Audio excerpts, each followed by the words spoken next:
All right, away we go. It's the live nightcap / therapy session. Hopefully the last one of the season, even if they make the NIT. uh,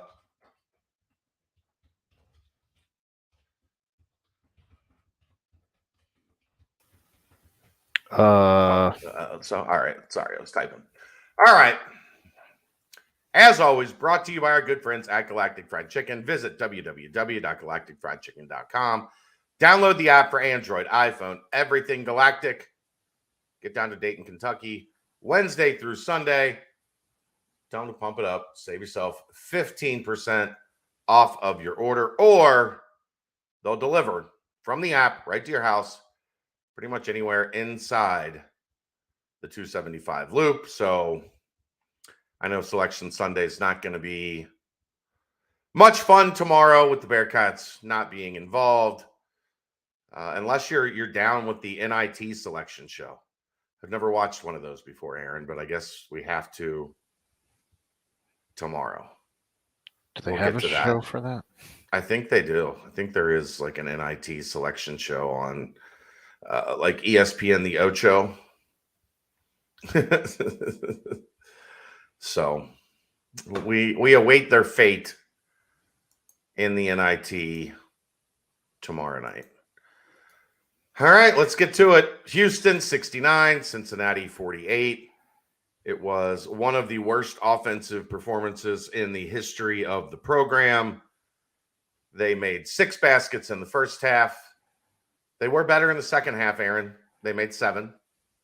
The tiebreaker being the layup by CJ Anthony in the final minute when the game was decided.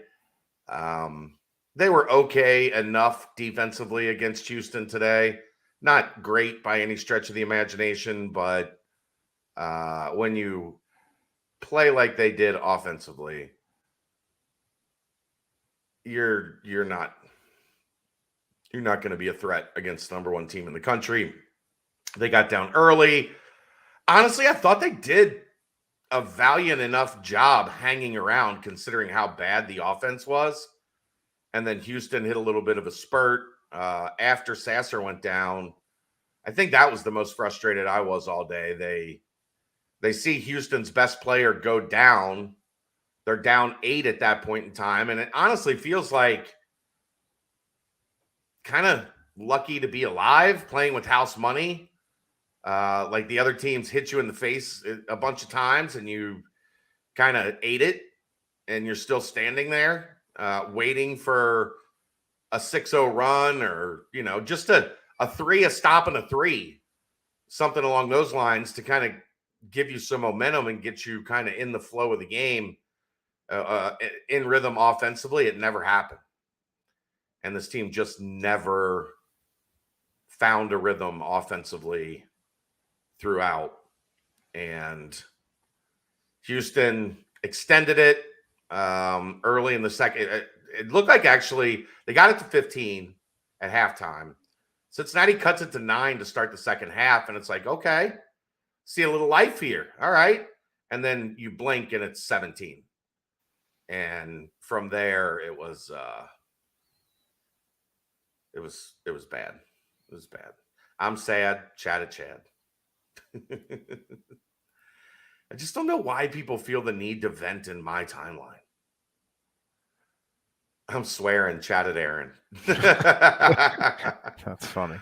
Hi, Holly. How are you? Good to see you. I don't know. What are your thoughts? I've got plenty, but go ahead. It wasn't a fun game to watch. It was not a fun game to watch. Like you pretty much had to hate watch it. If I didn't have to spend time this evening talking about it, I probably would have turned that game off. You've had a bad enough week. Yeah. I don't know. I mean, nobody in double digits outside of Landers. Nobody could shoot today. And Landers was 3 of 13, 3 of 9 from 3, 5 of 8 from the free throw line for 14 points. It wasn't like he had he shot enough times to get over into double digits. That was all that was. Yeah. You shoot 25% for the day, 21% from the arc. Woof. 50%, 56% from the free throw line. You're missing layups from 6 inches away from the rim. 1 inch. Victor missed from 1 inch away from the rim. Why he didn't go down with 2 hands, I'll never know. It was just an atrocity of a game, and it felt so good yesterday that I don't know. I had talked myself into this one, and when it's 9-2, and then they go 5, and that wasn't even the worst of it. The 5-minute stretch where you don't score at all, that was the worst of it. And yet somehow, I mean, even at halftime, you felt like maybe they can get something going. They're still not being trounced. I mean, it was 15, but that 15, if they had done anything right before halftime, could have easily been 13 or 12, and they didn't get that either. Yeah, they missed. I mean, the killer in the first half, you have 3 something on 1 fast breaks, and you get 0 points. The 4-on-1 where Micah just chucked it to one of the empty gray seats at Dickies Arena, that's when it was like, it's going to be a bad day. It's going to be a bad day. I'm jealous that you didn't watch that game, Marcus. Tony, Jason Williams is there to get clicks. I like Jason. I think he's a good dude. You know what I've not seen? I've not seen Jason Williams at a practice. I've not seen Jason Williams at a press conference. He's more than entitled to his opinion. I don't think it's very nuanced, but more power to him. They gave him that platform to generate clicks for the Inquirer. Good for him. Ed, don't tonight. Don't. Wes mentioned something about Vic having other issues pop up as he was trying to recover from the ankle. And I wonder, although, look, man, he had 7 blocks yesterday. He also it was just he also hasn't looked good. I mean, offensively, he's looked okay. Defensively, he hasn't been the same on the glass. He hasn't had the lift that we've seen from him. And I think the thing that was making him a lot better as the season was wearing on was he was learning how to be patient around the rim. And he had a couple tonight, like where earlier in the year, he took his time and got those balls in the basket. And today, like, he had a layup on the left side that he missed by 3 feet. Like, he was 1 inch from the rim and missed the layup by 3 feet. And then he obviously missed I don't know if he thought somebody was there and he was just trying to, like, take the sure thing. But it's confidence. And he's just not playing with a lot of it right now.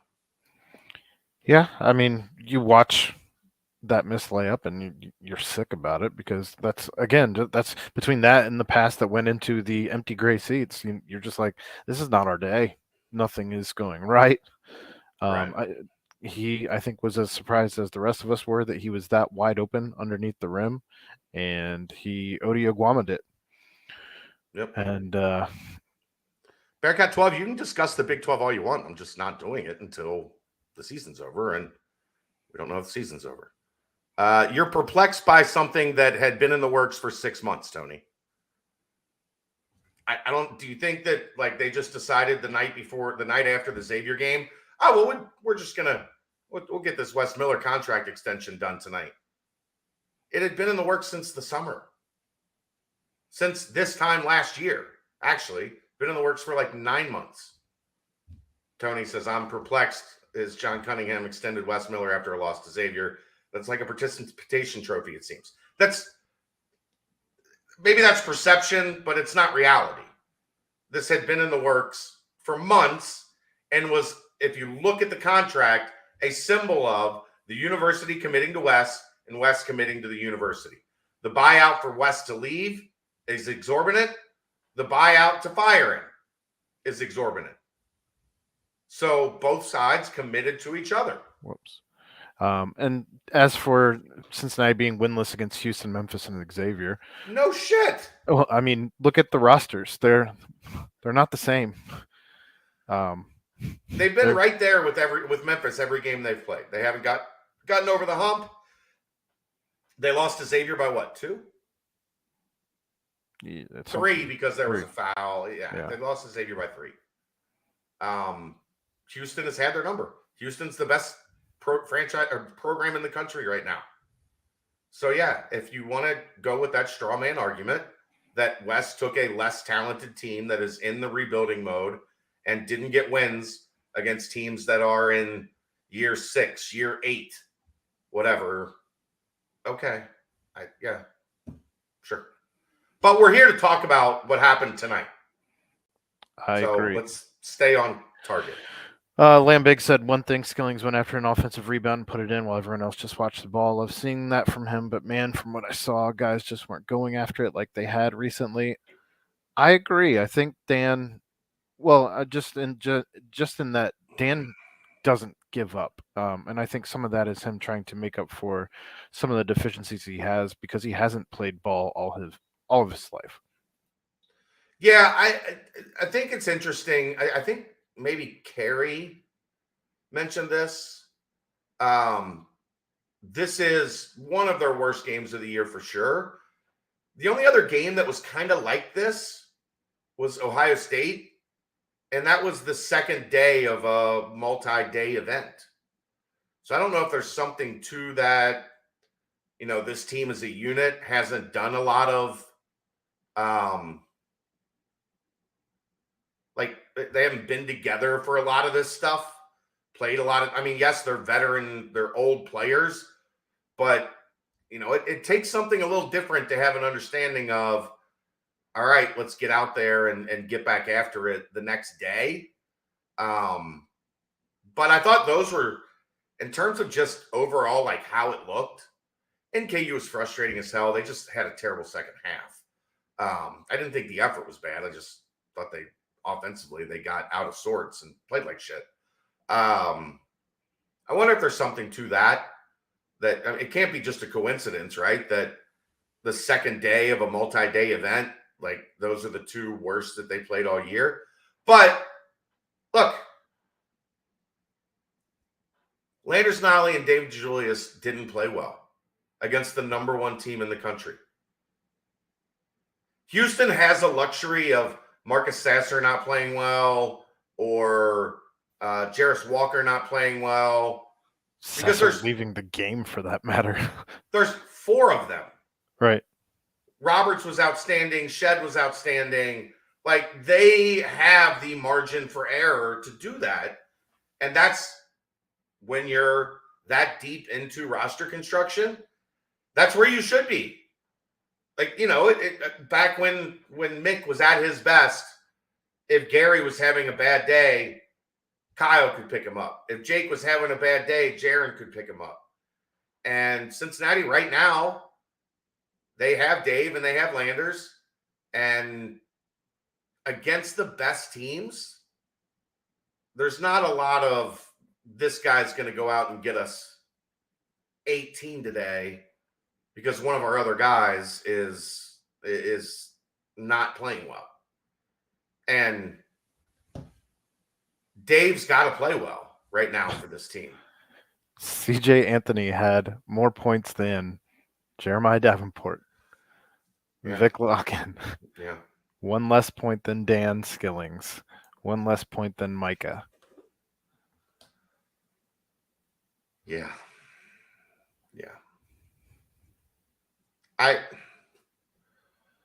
Nolly can't come back for another year. That's up to him. Vic, I think it's a confidence thing. I really do. Like, he's got to be a guy that has his confidence going in the right direction. And I don't know if they just didn't have enough time after he returned from the ankle injury to get back, on the horse. And Tony, you feel negative because it always seems Cincinnati sports gets the short end of the stick. This is year 2 of a rebuild. If your expectations were that they were going to beat the number 1 team in the country today, doing anything but playing their absolute best game of the season, I don't know what to tell you. There's some people that, as sports fans, I get the fanatic part of sports fan. But managing your expectations will make you understand things a lot better. Honestly, I believe that. What else you got, Aaron? Got a house full of loud kids, man. I'm not hearing them right now. That's good. I'm hearing the baby gates crash, and I had to mute about 3 minutes ago because one was having a meltdown. It felt like right outside the door. Fun. Yeah, no. I don't know. I guess I feel good about the season still. I mean, again, with Cincinnati played yesterday was maybe the best game of the season. I said it yesterday when we recorded the nightcap. I still believe it to be true. Unfortunately, you follow that up with a game against the number 1 team in the country, and it's don't play well. Yeah. What are you gonna do? There's a reason there's a number 1 in front of Houston. They played outstanding defense, outstanding offense. Well, they played good to great offense, not outstanding offense, but it was a typical Houston performance. They weren't great over the length of the game, but they were great in spurts.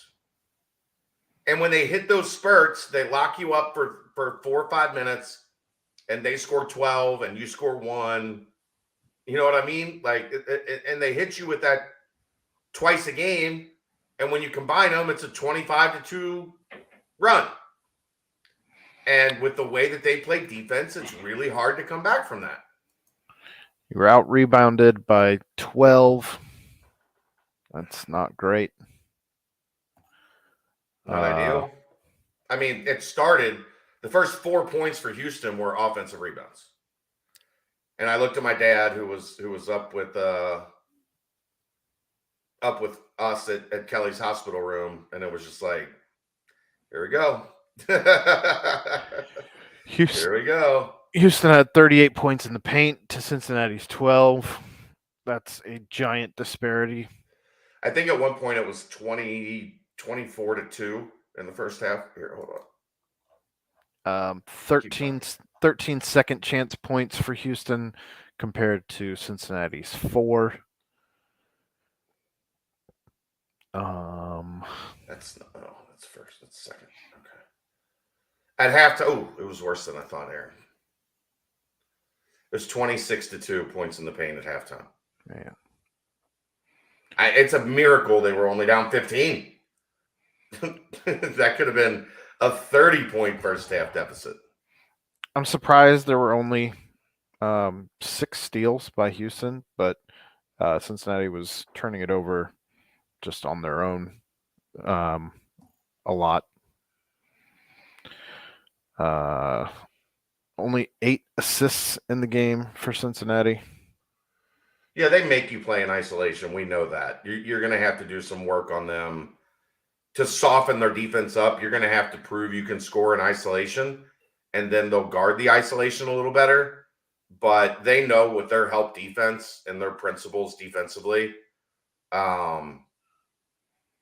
it's going to go poorly if your main guys, that goes back again, you have to have Landers and Dave softening up their defense a little bit, and they didn't do it. They said at one point Houston had 36 points in the paint and Cincinnati had 37. Yeah. Woof. Ouch. Nobody outside of the 5 guys that finished the game out finished positive in the plus minus or anywhere near positive in the plus minus. The closest one to 0 was Odie at minus 11, Vic at minus 12. Skillings was 13. Micah was 15. Yep. Landers, again, this goes back to what we were talking. Landers was minus 24 and Dave was minus 20. You can't be Davenport minus 44 points with your 2 best players on the floor. Davenport minus 23. Yeah. It was a terrible time. And honestly, I think, Aaron, this goes back to how well UC played at Houston. Because they had been building to that. They had 3 games against Houston. They had figured out what they thought they could do that would work against Houston. That's why, in retrospect, it hurts not getting that win in the regular season because they shot their shot and then they put it on tape. And Houston said, I mean, I don't know if you noticed this or if this was just me. There were 5 or 6 times in the game Cincinnati had the ball with a defender expecting Houston's defense to do something they didn't do. Yeah. Remember the time Vic had the ball in the paint for it was right outside the paint. It had to be 6 seconds waiting for the double team that never came. I thought he was going to get 3 in the key. No, he was outside of it. Yeah, I know. I looked at, I checked where his feet were. He was just outside of it, but he stood there for 6 seconds waiting for the double team to come. Hi there. And it never came. And that's a sign to me that Houston did alter whatever they had been doing, like whatever Cincinnati had grown accustomed to from Houston's defense. Yeah. They mixed it up. They were blitzing Dave a ton and high ball screens, pushing him back and not letting him. I think in that game at Houston, I think he had 14 and 9. They weren't going to let that happen again. Instead, he had 7 and 5. So they basically cut his performance in half. Have a good one, Lambig. Thanks for joining. It's just frustrating. It was just a frustrating outing, frustrating performance all around. We were all hoping for a closer game, Tony. But when you don't play to beat Houston with Cincinnati's roster, you're going to have to play your A-plus game. They played their A game in Houston and lost. I've also said, we've pointed out, we haven't been shy about pointing out that we haven't won the big games. We know that we haven't won the big games. It's not a secret. You feel you need to point out a lack of adjustments. What do you mean by lack of adjustments? They've adjusted all season. They adjusted to not having John Newman. They adjusted to not having Rob Finney. They adjusted when Vic went down. They adjusted when they tried to use the press at the beginning of the season and it wasn't working. They adjusted when they were a terrible rebounding team and they got absolutely punked on the glass against Temple.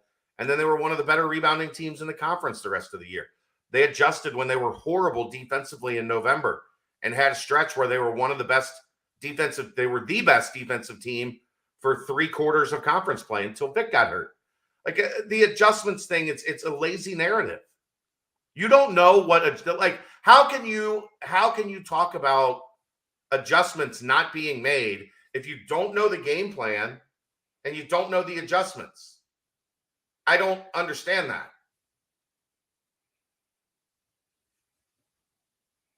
Yeah. I don't understand that. I don't know. I'm not one for. I'd more so like to point out the lack of adjustments in football than in basketball. But you don't know what adjustments were made and weren't. It's true. I mean, I think that's lazy, Tony. I think it's an easy thing for a fan to say when they're frustrated. Just say you're frustrated with the team's performance. Like adjustments equals run them 8 shots offense. That's the adjustment I would make every time. I don't know how to say your name. Brian? I don't know. Vic never seemed the same when he came back from injury. Yeah, like we talked about, I think that's just a matter of he never got back to that level of confidence that he had at the beginning of the middle of the season when he really started playing well. And he's going out there. There's a big difference in personality. Some guys are just irrationally confident. Like Landers Nolly is irrationally confident. Agreed. It doesn't matter what's going right, what's going wrong. He's confident. So is Jeremiah Davenport. Yes. He's got irrational confidence. Vic, you have to build his confidence. You have to get him in a groove. You've got to get him playing like he feels like he's – and what happened to give Vic that confidence early in the year is he went to Maui and held his own against two really good interior teams in Arizona and Ohio State. And then that got in his brain, okay, like I'm as good as these guys. I can do this. Well, then when he came back from the injury, he had a couple subpar games. And that impacts your confidence. And that has you out there kind of second guessing, pump faking ghosts, like he did on that what should have been dunk attempt. Vic was on an all-conference trajectory. I mean, yeah. And that's why it's used, Andrew. Like Andrew said, the lack of adjustments argument is because you can't prove it either way. Right. That's why people say it. Because they don't know what the plan was to begin with, and they don't know the adjustments that were made.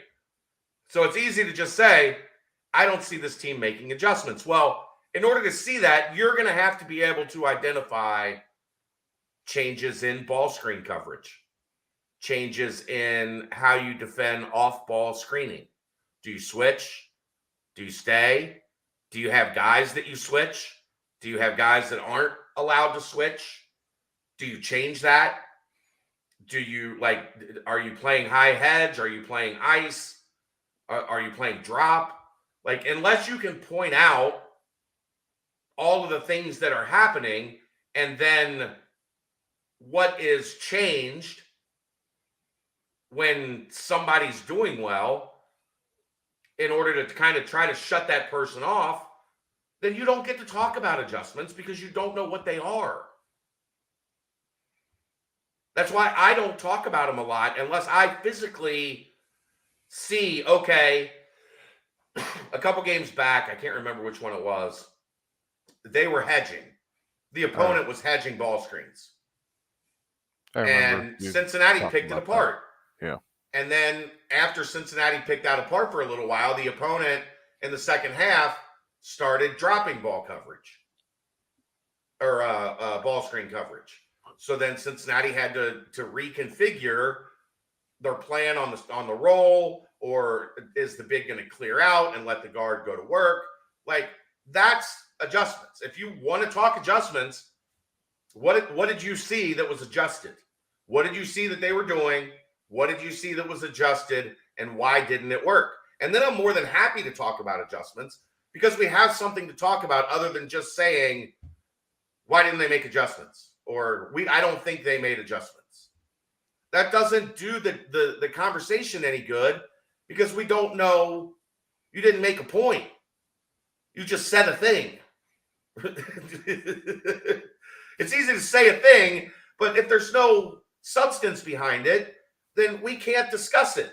If you want to come at me with, I don't like the way that they attacked baseline against this specific defense was being played because it looked like baseline was there. And then if they attacked baseline, that they could have, dropped the pocket pass, you got an easy layup. All right, then we've got something to work with. But if you're just going to say West didn't make adjustments, it's not it's not a competent argument without substance. Well, I That's mean, all I'm saying. for me, I know you can totally be frustrated. I'm frustrated with the loss. I get Yeah, that. it's frustrating as hell. I get that much. That said, like there's people who want to fire Wes, and that's all well and good, fine, whatever. But the reality is he's under contract for 4 more years. Where He's under like contract for 6 more years. okay, He's just not going anywhere for 4 more years because of the buyout. so I guess my point is like, what are you? Why would I even waste the time or breath to say, let's fire what? Like it's not in what reality? Like he's not going Yeah.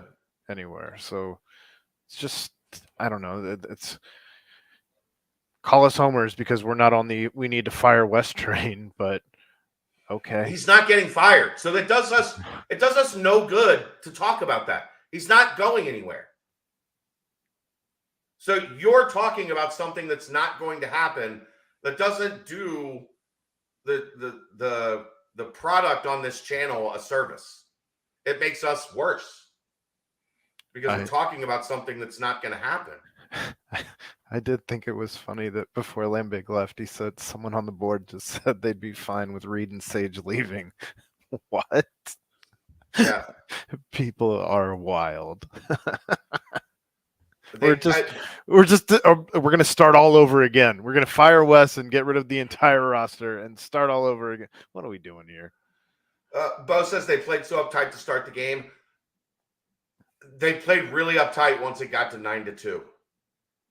Because, look, they know as well. The kids aren't stupid.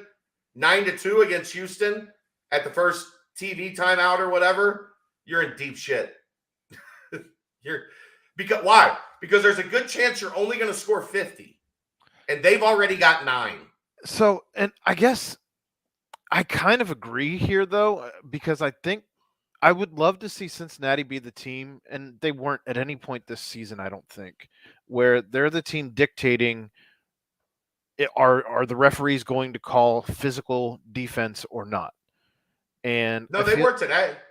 I think they adjusted. They were today. I think they adjusted quickly to that, but I don't think that they were the ones who were out from the jump. I think Houston was, and I think Cincinnati. I disagree there. Mirrored, but I thought Houston was the ones playing more physical defense early on.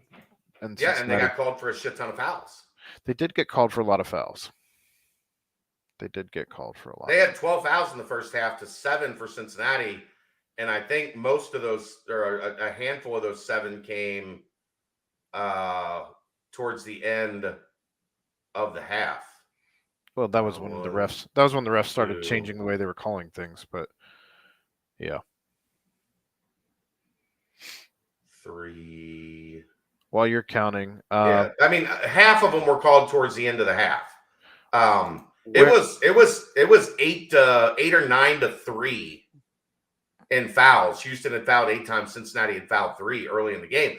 The problem, towards the end of the first half, the problem was Cincinnati wasn't hitting their free throws. It was 7 free throws in the first half. Yeah, you're down 15. If you make 5, you're down 10. And then you go on that was 9-4. They started the second half. Then you're only down 5. And then you're feeling confidence, right? Like you're feeling pretty good about yourself. And instead you miss 7 free throws and you're down 15 at halftime. And you turned it over 6 or 7 times. And you shot 20. You made 6 field goals the entire half. They had every opportunity in the world to make this a 38-34 game at halftime. Sure. Yeah. And they didn't take advantage of it. Again, that's the maddening part. It wasn't just if they would have done this, they could have been closer at halftime. It's if they would have done this, or they would have done this, or they would have done this, or they would have and it never clicked. It never clicked in the first half. I think that's where Houston, where I said earlier that Houston's offense was good to great, somewhere in there, but not outstanding today. Tony, you're going in timeout. Like, we're talking about Bob Huggins. I'm not. I'm not. Where are the Bearcat 12 asks, where are the The NIT starts Tuesday. Tuesday and Wednesday are the first round of the NIT. But he had another question. I can't find it now. But he asked where. Oh, there it is. Where are the Fire West people? They're on Twitter. They're on the message board, the Bearcat Facebook groups. They've wanted to Fire West all season, in the Facebook groups especially. But yeah, the message board. They've been there as well. I think that's also a good point, Andrew. Who would he have played if he just started benching people? That's an excellent point. It's a good question. We've also made that point here. Yeah, especially John's out, Rob's out. Like, you potentially could have been 9 deep on this team at this point in the season, but because of injury, you're not.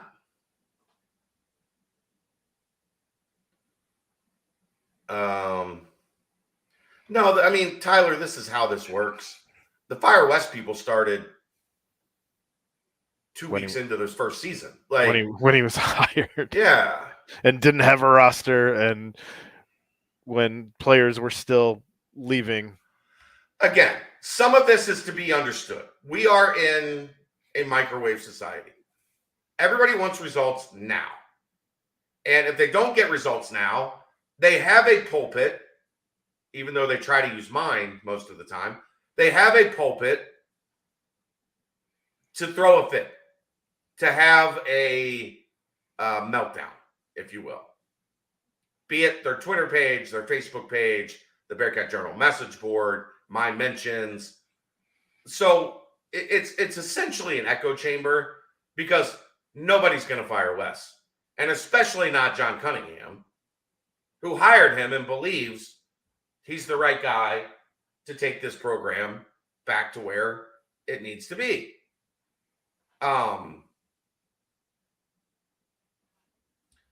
Tyler, nobody wants to look at that it took Kelvin Sampson 4 years to make the NCAA tournament at Houston. We are an Amazon culture wondering why the things that we just ordered aren't here 5 minutes ago. Yeah. Well, when did you order it? 3 minutes ago. All right. Well, that Amazon truck hadn't even picked it up from the warehouse yet.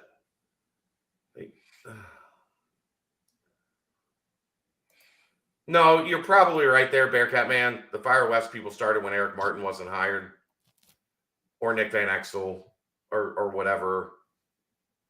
Yeah, you're probably not wrong there.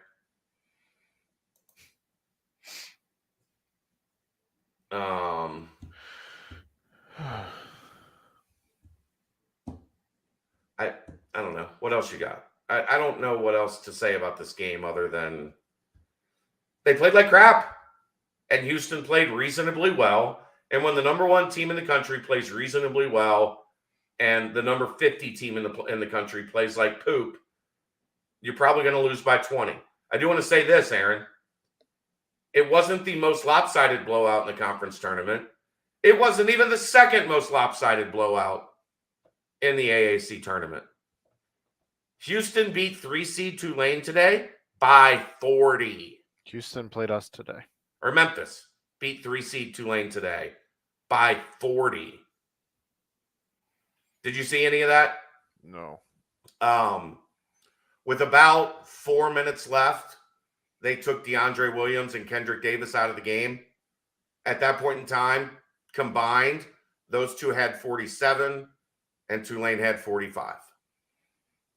Again, I just want to point out the difference in the rosters between Houston and Memphis in comparison with Cincinnati. Yeah. They are not the same. No. Well, I'll say this. No. There is a similarity to Memphis because they have 2 guys on their roster that are significantly better than anybody else on their roster. Okay. And right now, those 2 guys are playing like All-Americans. Yes. And Cincinnati did not have that. Okay. if Dave DeJulius and Landers Nolly were putting up 50 points a game combined, sure, then we'd be having a much different conversation about the game today. If they were able to do that against Houston, yeah, you're talking about a different team. But I mean, Kendrick Davis and DeAndre Williams did that last Sunday, a week ago tomorrow, and they lost to Houston on a Jamal Shed jump shot at the horn.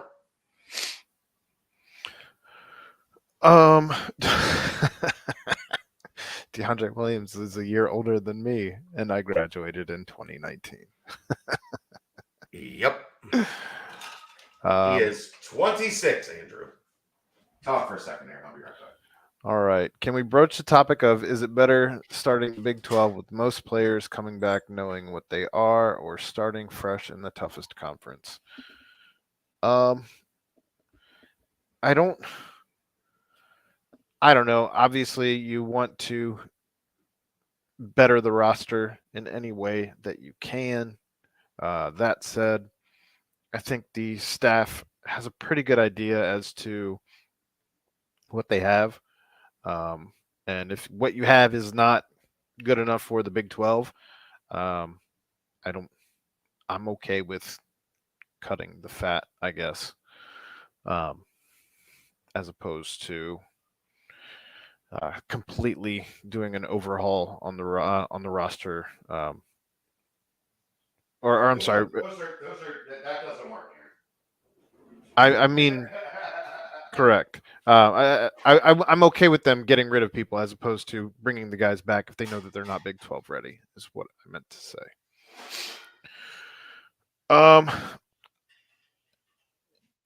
Let's see. Andrew said, I feel like I'm the only one optimistic about the future. I feel optimistic about the future, and I am not Brent Young, optimistic about everything guy. You're negative about everything guy. I wouldn't say everything, but I do feel optimistic about the future of the program. I feel good about what we saw towards the end of the season, especially against Temple yesterday, from Dan. And I think having an off season, especially if you have Newman coming back and he can kind of learn under his tutelage again, I think that would be nothing but a good thing. Also, bringing guys like Day-Day, I think Jizzle's going to be. I think he's going to be really good. There needs to be. There's not a perfect formula. There needs to be a mix of young and old going into the Big 12. Like, yes. There has to be. Correct. You cannot just wipe everything out and go young. You cannot just bring everybody back and go old. There's already 3 new guys coming in, 2 freshmen and a junior college transfer. You can guarantee there'll be at least 1 spot open up. I would guess 2. I could see it be as many as 3. So that would mean 6 new guys coming in, 7 guys returning. 3 of those guys would be the freshmen, Skillings, Reed, and Tolentino. So you'd have 4 of the old guard. You would hope Newman and Nolly are amongst those. And then you have 2 for 3 spots, essentially. JD, Odie, and Micah.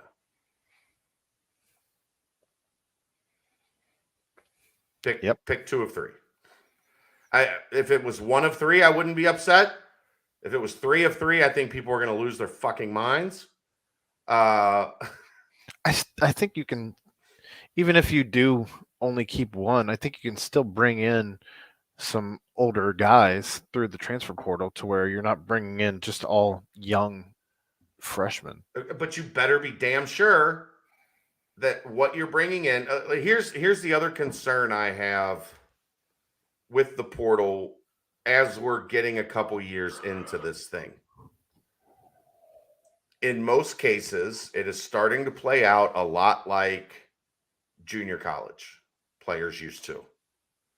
And when I say that, what I mean is, in large, the guys that are in their first year, unless they're just an instant type talent influx into your roster, they're taking a season to get up to speed, And then you're seeing guys in their second year taking a jump. That's what they had hoped was going to be the case with John this year, that he had a year to get up to speed. And then in year 2, he was going to take a jump, and then he got hurt. I don't think they gave up, Jack. I think they got beat by a better team. I think they couldn't make shots, and when you can't make shots, it's hard not to fall behind by 15 points to Houston. They made 13 shots, 13 field goals. How many games, Aaron, have they had 18, 19, 20 assists? Not just field goals, assists. They made 13 shots today. I don't know how, like, they're lucky it was as close. They should have lost by 40, like Tulane did. I guess that makes the 8 assist number even more impressive. Yeah, 8 assists on 13. That's shit, man. Percentage-wise, they're killing it. Man.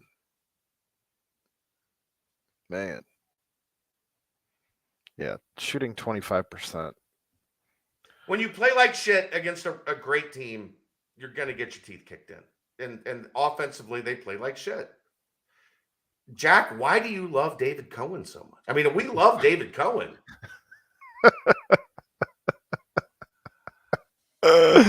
We're seeing your tweets, Sports and Gospel. We got you. Yeah, you're in there. It just wasn't there today. You're absolutely right. It wasn't there.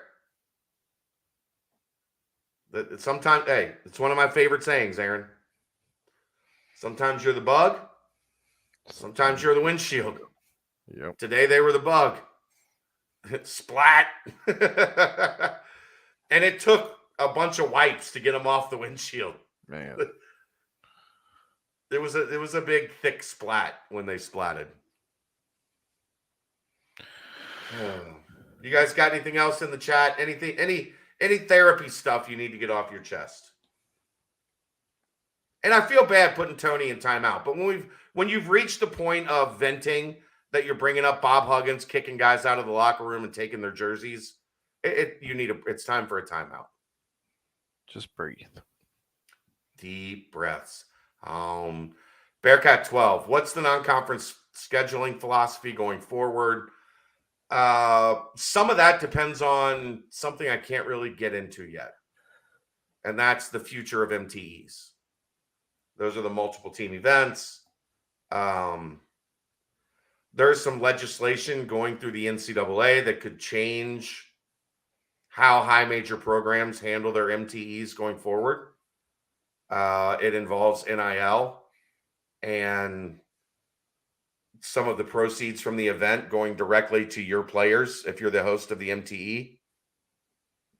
So there will be incentives to not do the big, 8, 16 team MTE events and hosting stuff on your campus to benefit your kids and your program.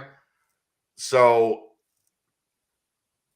if that doesn't go through, I think you would expect a strong MTE, a road game, or a home game coinciding with Xavier, whatever the Xavier game is, and then maybe try to get a neutral, depending on where you feel like your roster is at that point in time. But you're also going to have whatever iterations of the Big 12 challenges that are out there that are going to add a game or two to your schedule. And then you're going to have 18 Big 12 games. So if you're already looking at, minimalistically, if you do 4 or 5 high major opponents in your out of conference schedule, you're looking at 25 or 24 of 31 games being high major opponents. That's rough. Yeah. That's rough. If you like realignment talk, Tyler, that is the BCJ podcast with me, Dave Simone, and occasionally Dan Simon on Wednesday nights. Conference right here on this realignment. channel. Conference realignment specialist, Dan Simon. Yeah. Jeff, I don't know how the challenges are shaping up right now. Don't know. I have no idea, Sports and Gospel. I'm trying to get to tomorrow. So I can't predict where things are going to be at July, August or so. They'll keep you updated. I promise. And when I get info, like, I'll let you guys know. Yep. It's just a matter of, when it happens, it happens. Anybody else? We'll definitely have another. If they get in the NIT, of course, we'll preview the NIT here in the nightcap spot. If they don't get in the NIT, we'll have an easy show about just the end of the season. The end of the year. What if the they year don't was, get in the NIT tomorrow, that's it. What the year was, what it wasn't, and all of that. But yeah, it's frustrating because this is a team that has a decent amount of talent. It's just not complete. It's not enough. It doesn't complement each other well enough. Well, we don't even know that because we never saw the roster as assembled on the court. We never saw them on the court. But the point I was going to make is what we certainly knew is, as currently constructed, if Landers Nolly shoots 3 for whatever the hell it was, 3 for 13, and David DeJulius goes 1 for 10, and they're playing the number 1 team in the country, you lose by 1, you lose by 20, it was going to be a loss. You weren't beating Houston with the way Landers and Dave shot the ball today. You weren't. Right. That's, I don't know. The rest is kind of semantics at this point in time. I don't know that you're beating anyone in conference shooting 25%. Tulane. Still beating Tulane. SMU. Maybe. Well, SMU gave him a game the first time at SMU. I don't know that I'd say Tulane. Tulane beat us once. Tulsa, sorry. That's what I meant. One last time. Oh, I know what we're going to do. We're going to do this as a group. Is everybody ready? I want you to go to your Twitter feed.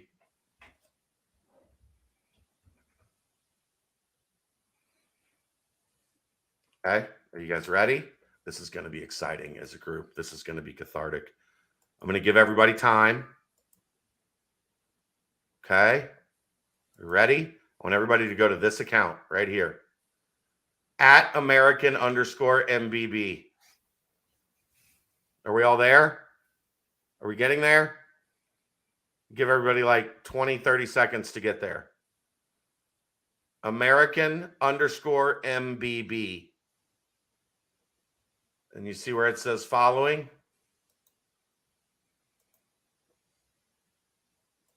Boom.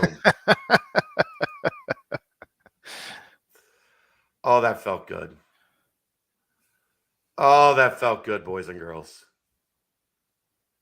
One last time for the road on Tulsa and Tulane, and it was completely organic, and I didn't mean it. And I meant to say Tulsa, and I said Tulane. And now we have all officially unfollowed the American Conference in men's basketball. We did it in football seconds after the championship game against Tulane was over. We did it in men's basketball seconds or hours after the loss to Houston. But we did it. We did it, everybody. We did it. Hooray. We no longer have to put up with this shit anymore. I will say it was a pretty well officiated game today. I didn't really have any complaints in terms of the officiating today. Mainly because Cincinnati played like shit and none of it would have mattered. That's correct. And it was like 9-3 in fouls. What'd you stop sharing that for? Did we need to stay on the American men's basketball page? Yeah, I was making everybody aware of what we were doing. I wanted to give them a chance to see what it was we were doing. You don't have to put it back up. It's fine. I just wanted to make sure everybody enjoyed. This is therapy. It's a therapy session. And this was the end. You know, therapy sessions are 1 hour generally. And we're at 55 minutes. And this was the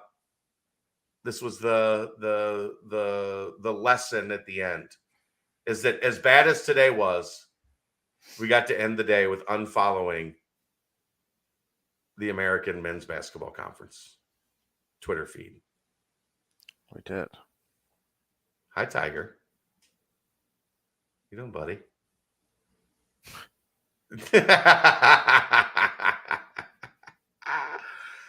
All right, that's going to wrap it up. We'll be back with the nightcap tomorrow night, not of the live persuasion. So stay tuned to the YouTube channel for that. I'm sure Aaron and I will want to get that up as quick as we can. So there you go.